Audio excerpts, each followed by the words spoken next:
Tumbo antaya sang kubo ondo mo ayasar tumbu dombaya kambanan tungdu mo somo bandaya tugurung pusumo dandara bandaya sang kumon budong pananda sambo yarundo suaya ratam magbabaya tamputaya amba anto tum yara sumbutaya dada Clark yomo doso banduro suwayaan rambodo kumbada saya rabba gundo mata banwata mabalakato umburumbo sunto aitawa daundo mo kundo mayara rambodo sumbo tunggumbayaan dada to magbabaya tabu tuktuza sa banwata na manubo sa Mindanao yurumbo ko sunayaan di damara santugo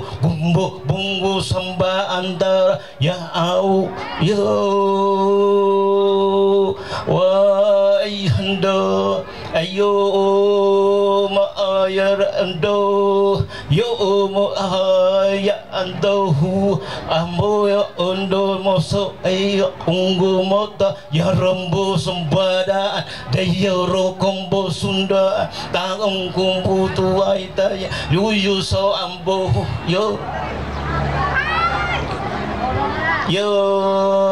handa yo Allah da Muhammad la rasmi di fidati illah wala la rasmi di fidati Muhammad la ila rasmi di fidati illah wa handa la ilah raila rasmi di fidati Muhammad la handa la ilah la ilah rasmi di fidati Muhammad la ilah rasmi di fidati illah والحمد لله رسيدة الإله لا إله رسمي في دتاي محمد لا الحمد لله والحمد لله لا إله رسمي في دتاي الله والحمد لله والحمد لله ولا إله رسمي في دتاي محمد لا الحمد لله لا إله رسمي في دتاي لا إنك أجر اسمه لا إله والحمد لله لا إله رسمي في دتاي محمد والحمد لله رسيدة الإله يسوع لو كون كوسو say lau kong kon chao song ku hu tu say san lau ha yes say lau hu tung ku which is sao long ko hai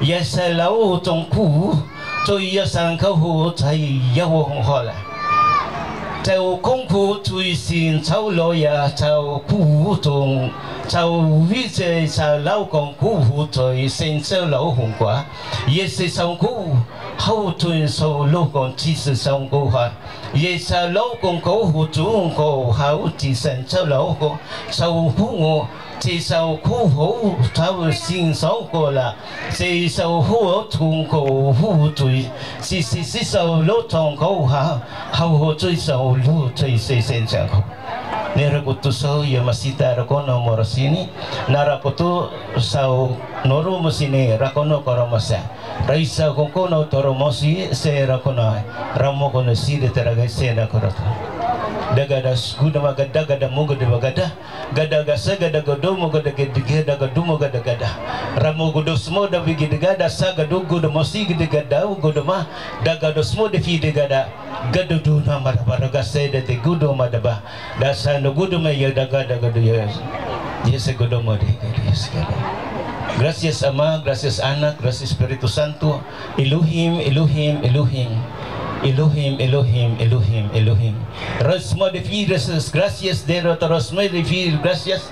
La Rosmo de Firas, gracias, gracias, gracias, Elohim, Elohim, Elohim, Elohim, Elohim. Rosmo de Firas, gracias tanto Romos Fisis, gracias. La Rosmo de Firas, gracias, gracias, gracias, gracias, Elohim, Elohim, Elohim.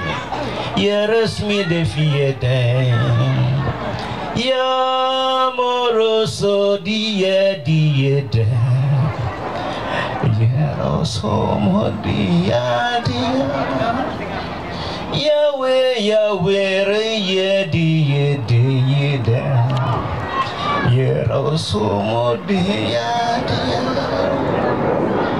Yes, gracias doros me de firas, gracias Elohim, Elohim, Elohim Elohim rasmo de parasas, gracias Gracias, gracias, Elohim, Rosmodifiras, gracias.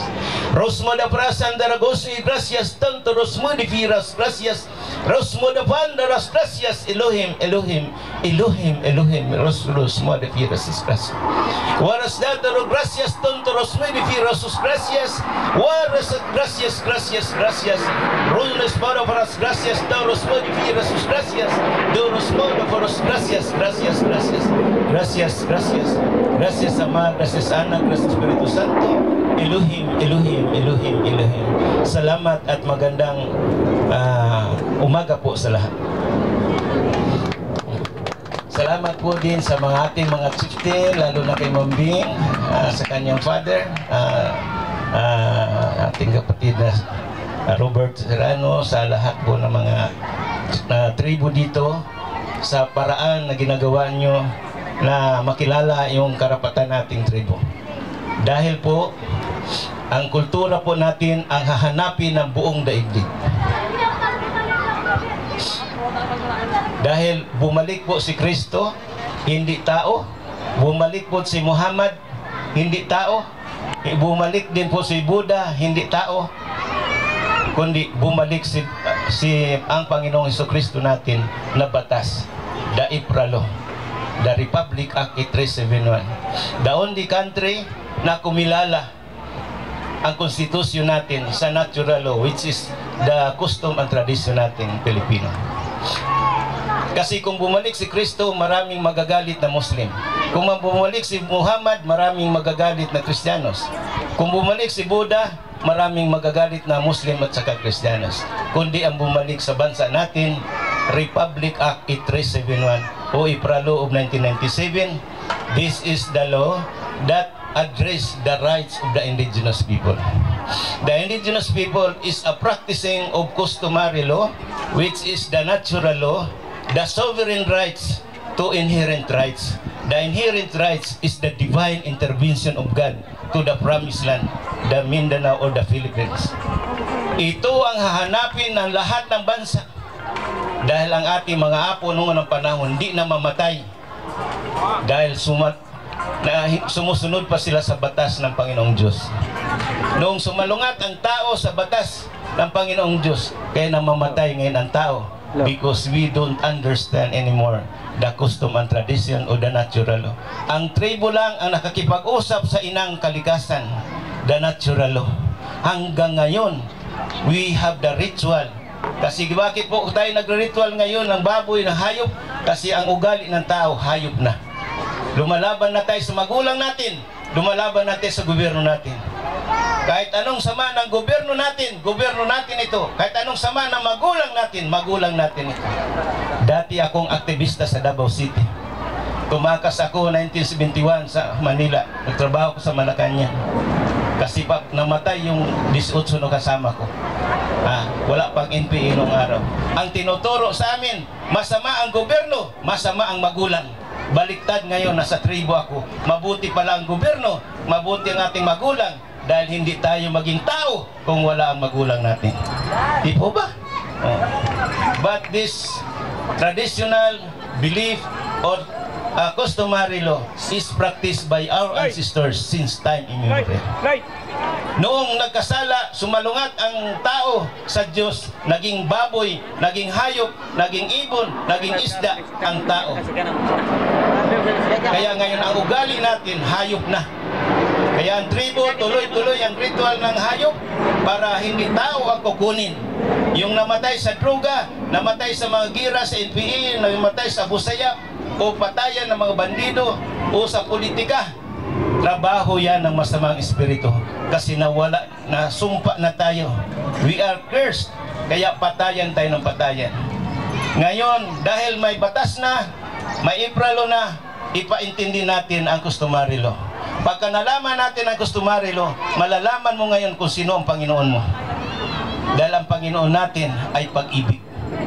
Lahat tayong Pilipino, magkakapatid tayo kung susunod tayo sa inang kalikasan. Ang gumaganti ngayon ang inang kalikasan natin dahil ang bansa natin inang bayan. Bansa ito na ina ng lahat ng bansa ng buong daigdig dahil ang Panginoong Diyos dito sa bansa natin. Kaya ngayon nagpapasalamat tayo na ang Philippine Constitution natin binigyan tayo ng ipralo. Kaya sabi ng karapatan natin, kaya sabi ng presidente natin, kayong tribo, mayroong kayong ancestral land, may kanti kayo. I-develop nyo yan na huwag maging idle.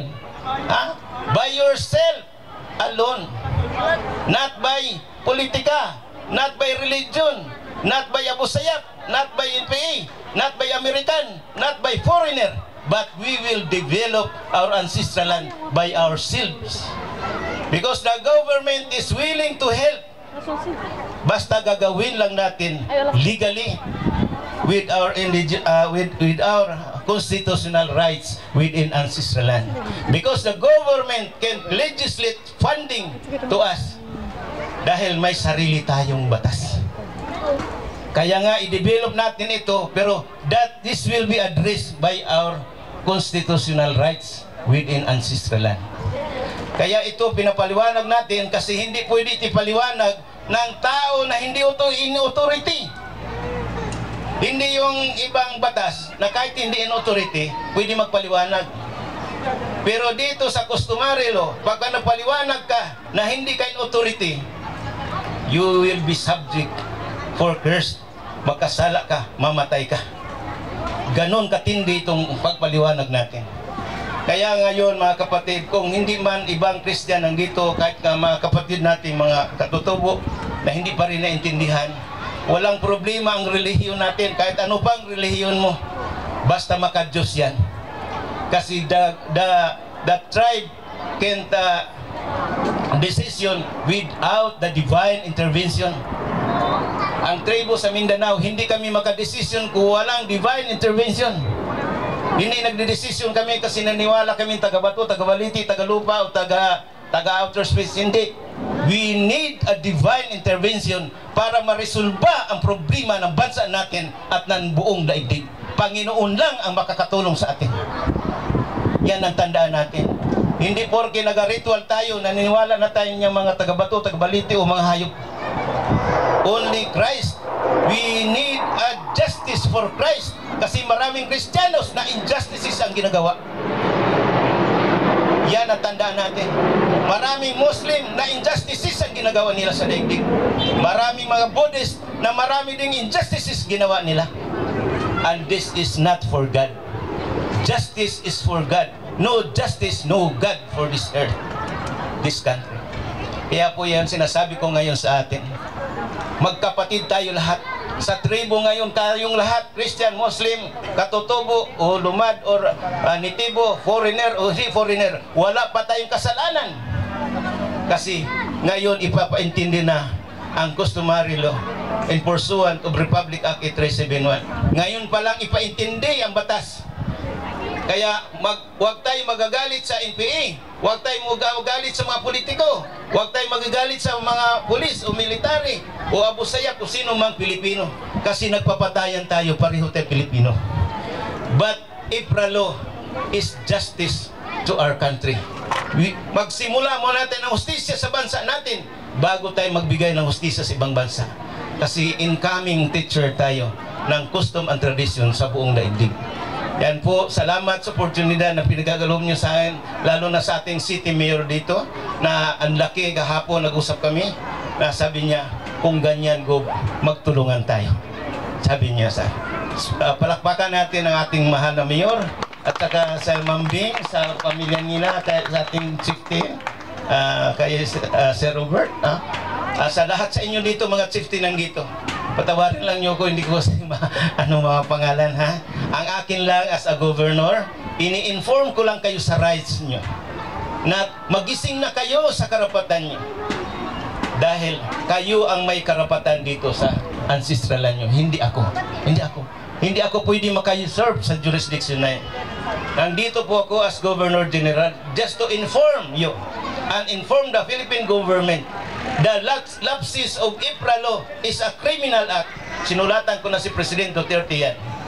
Kahit pareho kaming taga Davao. Pero sinulatan ko si Presidente Duterte, lapses of IPRA law is a criminal act. and subject for impeachable offense. Yan ang sinulat ko kay Presidente Duterte. Thank you at magandang tanghali po sa lahat.